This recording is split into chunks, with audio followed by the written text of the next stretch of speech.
el recuerdo. ¿Sí? Bien, empiezo desde este momento a grabar.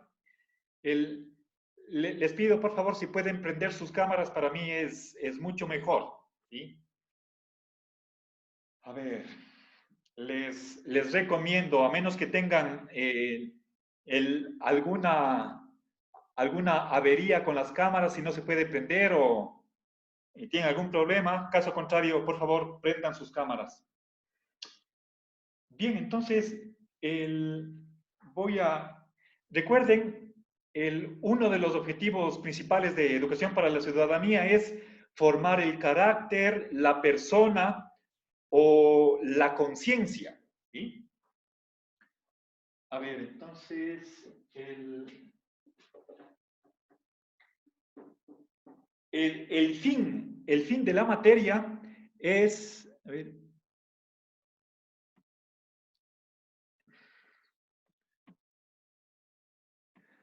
perdón, quiero que aparezca solamente mi pantalla en grande. Permítanme ya, ahí estamos. Bien, entonces, el fin de la asignatura es la formación, ¿sí? Formar el carácter, la persona.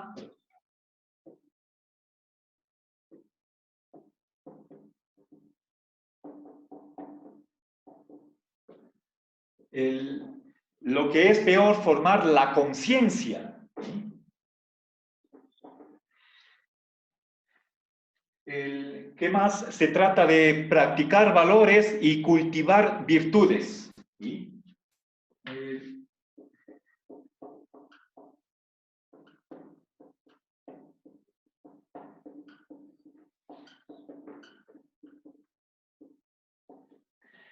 En España, la materia inició en enero del 2007.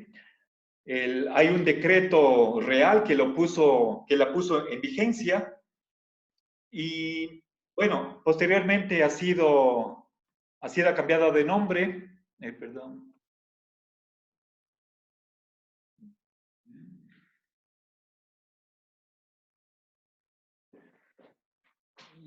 Bien. No. Ya. A ver. Entonces, la materia es netamente práctica. No solamente es cuestión de que el estudiante diga, afirme estar a favor de tales valores, sino que debe demostrar en su comportamiento, y no solamente en el aula, sino también fuera del colegio o en su casa, el que lleva a la práctica esos valores. ¿Sí? Entonces, la materia tiene 9 criterios de evaluación.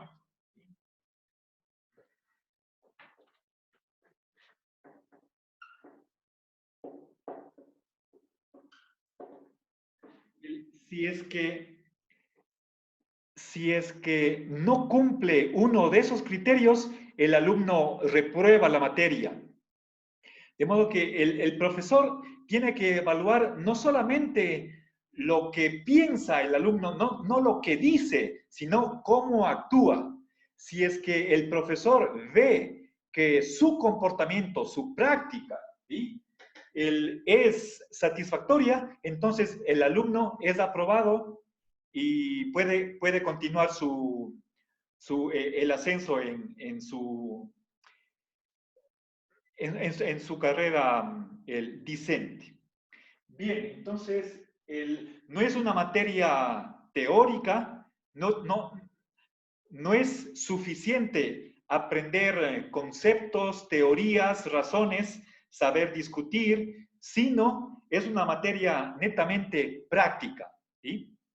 Bien, entonces, verán, muchos de esos criterios lo que exigen del estudiante es que manifieste actitudes.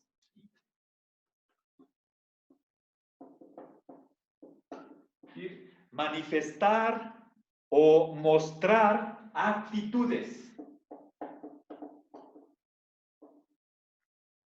¿Sí?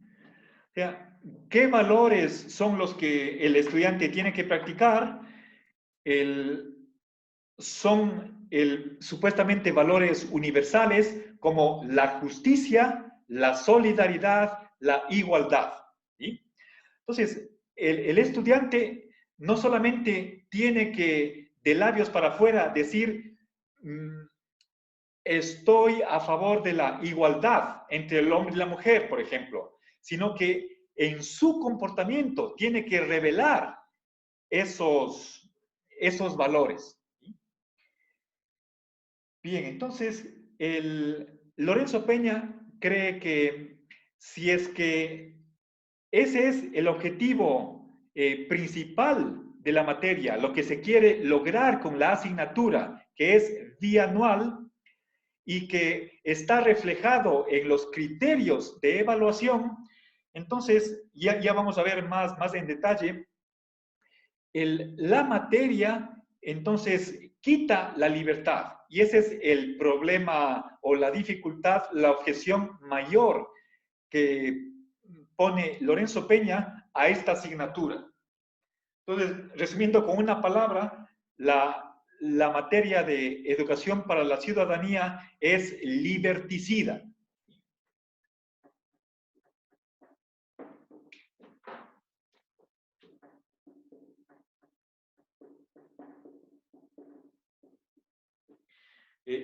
Liberticida significa que la asignatura mata la libertad. ¿Sí? Libertas es libertad en latín y la otra parte es el verbo matar, asesinar. ¿Sí? Es la misma palabra que tenemos en la palabra homicida, ¿sí? Patricida. Homicida el que asesina a un hombre, patricida el que asesina a su padre. ¿Sí? Entonces, esa es la segunda raíz latina de esta palabra. Entonces, voy a tratar de ofrecer el fundamento de esta crítica central que Lorenzo lanza contra la asignatura. A ver, veamos cuando una de las cosas que tenemos que tener presente que está haciendo la asignatura de educación para la ciudadanía es que se inscribe dentro de esa visión de la enseñanza o del aprendizaje que creen que lo que hace el profesor no es solamente instruir, es decir, transmisión de conocimientos, sino que se trata de una educación integral. Entonces, ahí hay una primera diferencia que tenemos que tener muy presente. Una cosa es instruir y otra cosa es educar. ¿Sí? Recuerden, el primer problema que yo les planteé en la primera sesión acerca de este tema era qué función cumple el profesor. Es simplemente alguien que transmite conocimientos. Si es que se trata de la materia de filosofía, es indicar, podemos enunciar un problema, por ejemplo, conocemos algo, cuál es el fundamento del conocimiento. A continuación, presentamos lo que pensó Descartes, Locke, Kant, y discutimos. Vemos razones a favor, razones en contra. Eso es algo objetivo, eso es transmisión de conocimientos. Pero en cambio, cuando hablamos de educación, estamos yendo mucho más allá de lo que es el intelecto, o sea, conceptos, teorías, problemas, propuestas de solución, varias alternativas, un debate. Cuando se habla de educación, estamos abarcando lo que son los sentimientos, no es cuestión solamente del intelecto, sino algo más, ¿sí? Entonces, instrucción es cuestión intelectual, intelecto. Acá, la educación abarca sentimientos, actitudes.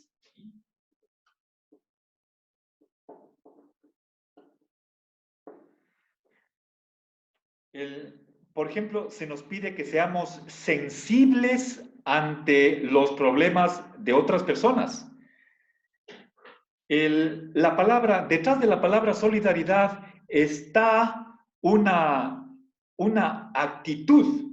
O sea, podemos ser solidarios, pero en dos sentidos. Podemos tener actos, obras de solidaridad o podemos tener sentimientos de solidaridad. Igualmente, con respecto a la justicia, podemos realizar obras de justicia, ¿sí? Obras como de tratar a las personas de modo igual, sin discriminar. Eso es algo que hacemos. Pero otra cosa es que tengamos un sentido de la justicia, algo interior, o si quieren ustedes, una actitud de ser justos.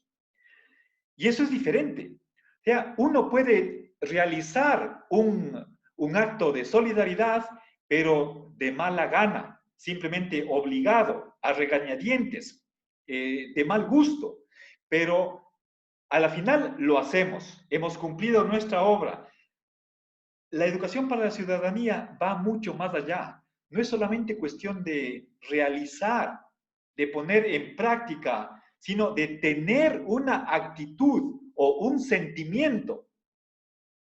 Entonces, la educación para la ciudadanía es mucho más exigente, está pidiéndonos que interioricemos ciertos valores, ¿sí?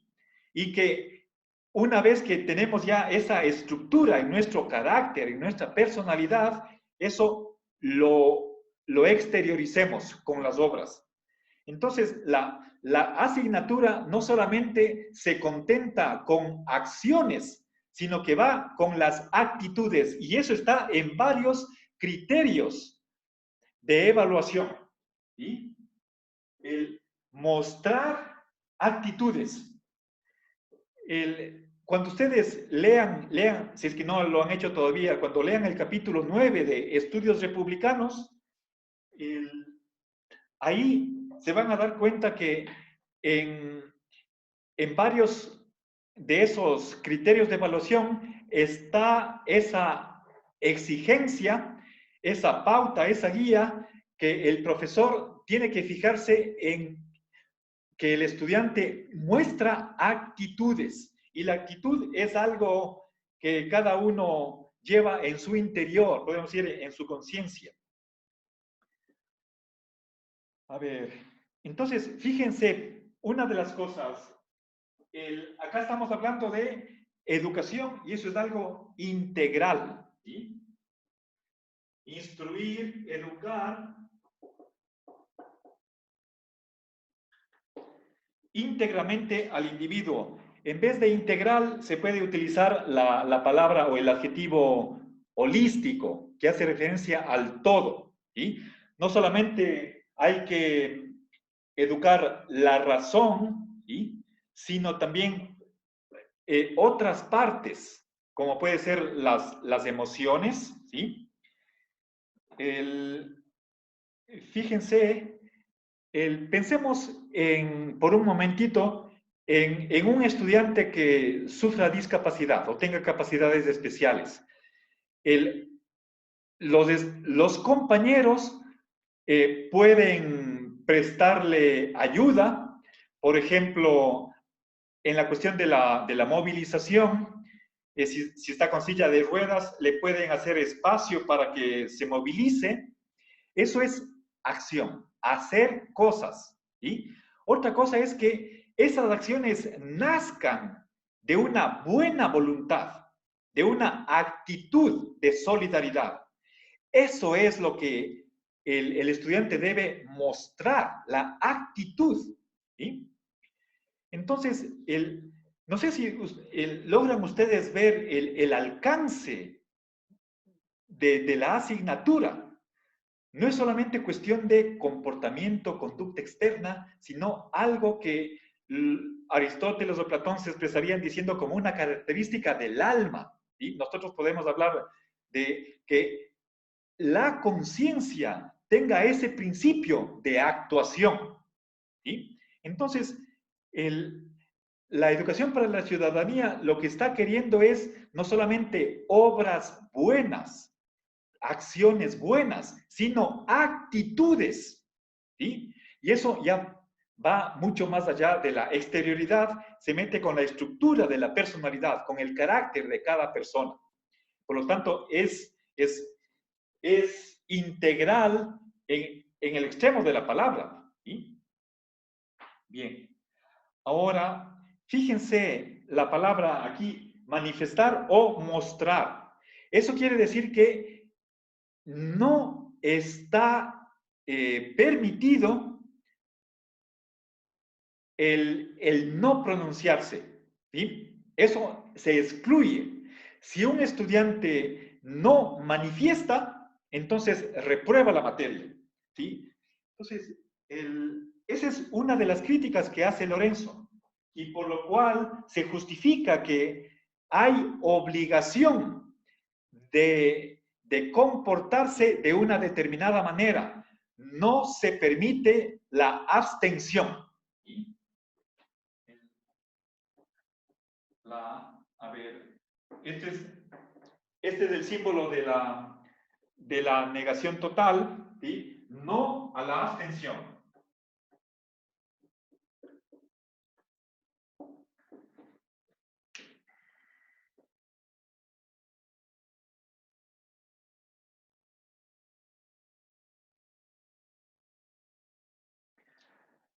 A ver, de igual manera, si es que un estudiante no declara estar en contra de la discriminación, por ejemplo, en contra de las mujeres especialmente, ese es el criterio cuarto de evaluación. ¿Sí?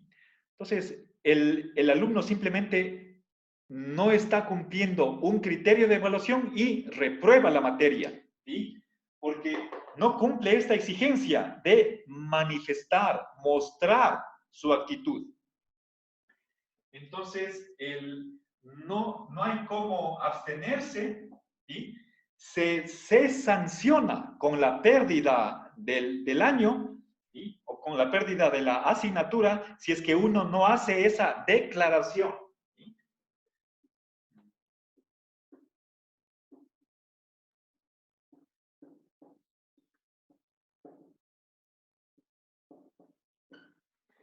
¿Ya? Entonces, fíjense qué es lo que está detrás si es que uno no verbaliza o no pone en práctica los valores que se están exigiendo, entonces ahí le viene una sanción. Hay obligación de pensar de un solo modo. Y frente a eso, no hay disenso, no hay como uno discrepar. O es justo, no hay opción. Por eso falta libertad. Entonces, voy a poner aquí, eso es una manera de justificar esta crítica. ¿Sí? Obligatorio pensar de un modo.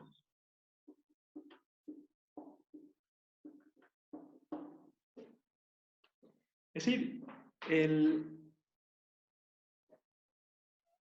si nosotros creemos en la libertad de conciencia, libertad de pensamiento, entonces,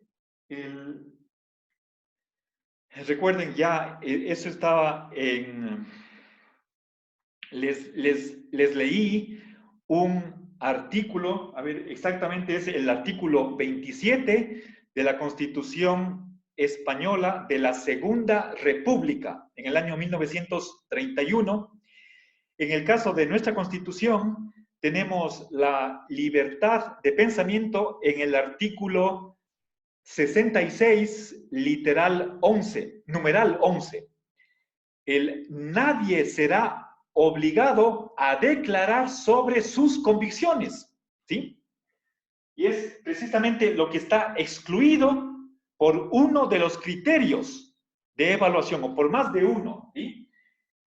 Los varios criterios de evaluación de la asignatura, según el decreto, creo que era 2631, es de fecha del 5 de enero del 2007.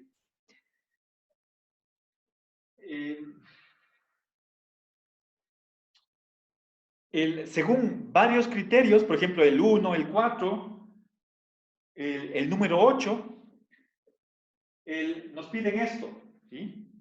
A ver, voy a poner aquí el 1, el 4, el 8. Esos tres criterios, por no mencionar otros, están exigiendo, demandando del estudiante mostrar actitudes. Pero eso es anticonstitucional. Es decir, tenemos una ordenanza que está sancionada por el rey. Él es el rey el que pone en vigencia una ley. En este caso es un decreto que viene del Ministerio de Educación y Cultura para que los estudiantes sean evaluados de acuerdo con esos 9 criterios, y uno de esos criterios viola el principio, y no solamente un artículo, un derecho que está en la Constitución de 1931, sino también en la Constitución de 1978, en el caso de España, Constitución que ahora está vigente. Entonces, si es que por derecho constitucional, a ver, en 10 minutos se me acaba la reunión, pero nos reconectamos inmediatamente. Si es que nadie puede ser obligado a declarar sobre sus convicciones u obligado a adherirse a ciertos valores o principios, incluso parte de ese derecho es aguardar silencio, ¿sí? Si es que yo les hago una pregunta sobre algún tema que puede ser delicado, comprometedor, ustedes por derecho de libertad de pensamiento pueden guardar silencio, abstenerse de contestar. Y yo como profesor no podría obligarles a que se expresen, ¿sí? Eso no es lo mismo que darles la posibilidad de estar indecisos, ¿sí? Porque igual estar indeciso puede significar que no están ni a favor ni en contra, pero están tomando una posición que sería una tercera posición. Habría una cuarta posibilidad de simplemente no contestar ni a favor ni en contra, ni tampoco ninguna de las dos, ¿sí? Entonces, la abstención es parte del derecho de pensamiento. ¿Sí? Recordemos, vimos también en la clase anterior qué es libertad de pensamiento.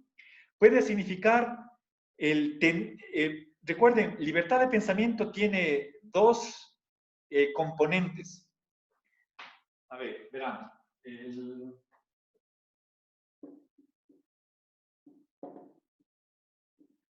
Por una parte, libertad de pensamiento significa tener una opinión cualquiera, opinar de un distinto modo, opinar en el sentido de convicción, algo a lo que uno da a su asentimiento, su aprobación.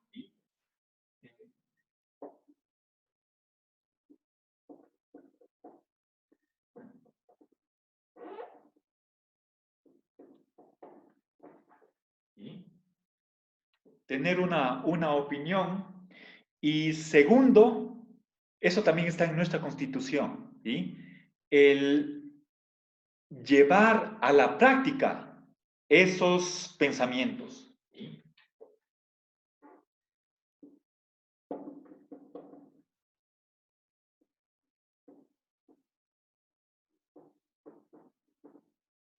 ¿Sí?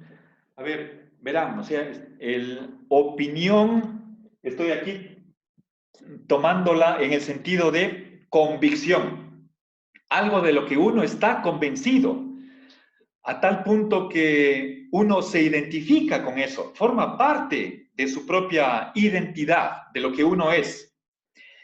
Pero la libertad de pensamiento no se queda meramente ahí. Este primer componente, podemos entenderlo en un sentido mucho más general, si es que en vez de libertad de pensamiento, habláramos de libertad ideológica.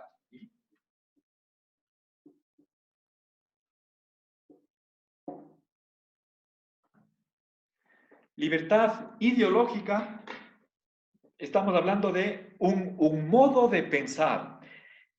Cuando ustedes se topan con esa palabra ideología, en este capítulo en el que se discute la educación para la ciudadanía versus libertad de pensamiento, entendamos que ideología es lo mismo que una cosmovisión, una visión del mundo.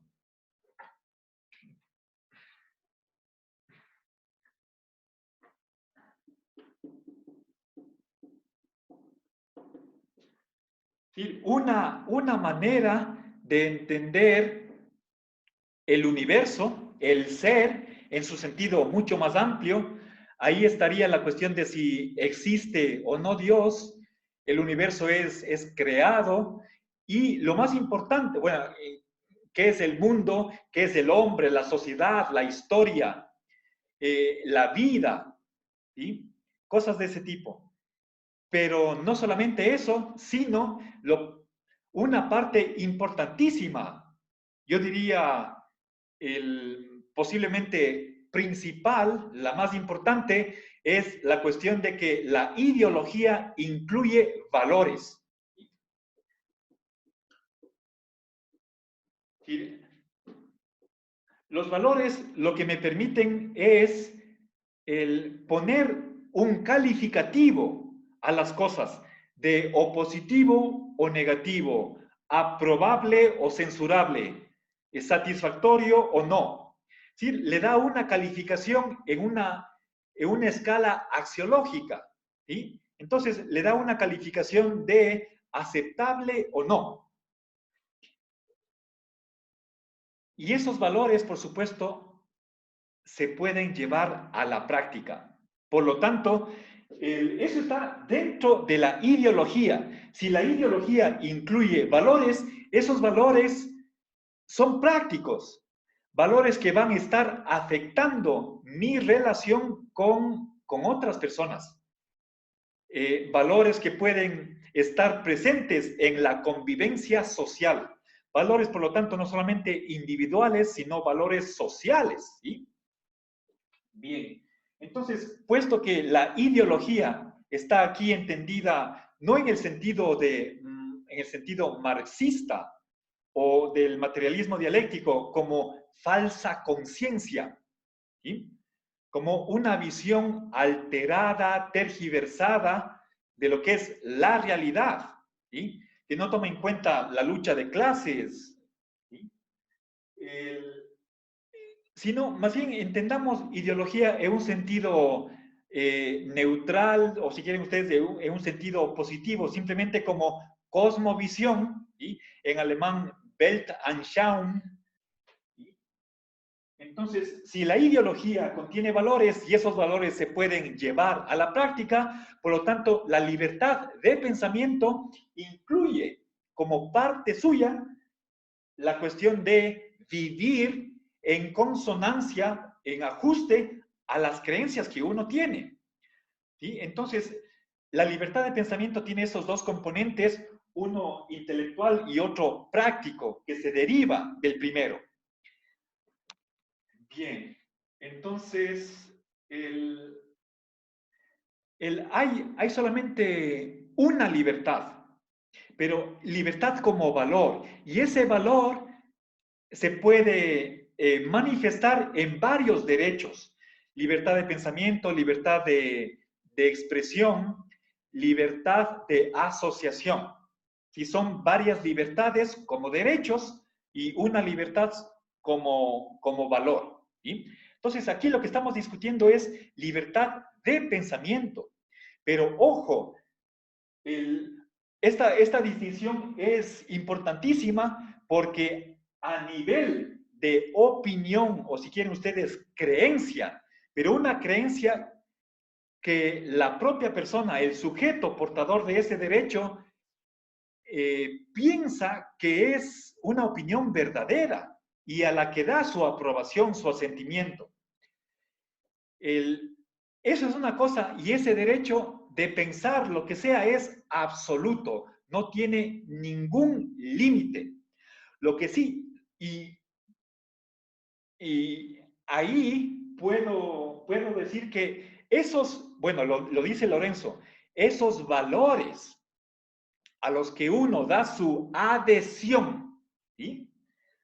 Su aprobación, esos valores pueden ser aberrantes, pueden ser desviados, pueden ser inmorales, lo que ustedes quieran, ¿sí? Hablábamos la otra vez del satanismo, ¿sí? Entonces, el adherirse a esos valores es libérrimo, absolutamente libre, cuestión de cada uno. Lo que sí tiene límite es la puesta en práctica de esos valores. A ver, ya se me va a acabar el programa, más bien aquí cierro e inmediatamente nos reconectamos. Finalizo aquí la reunión. Por favor, revisarán su grupo de WhatsApp para el nuevo código.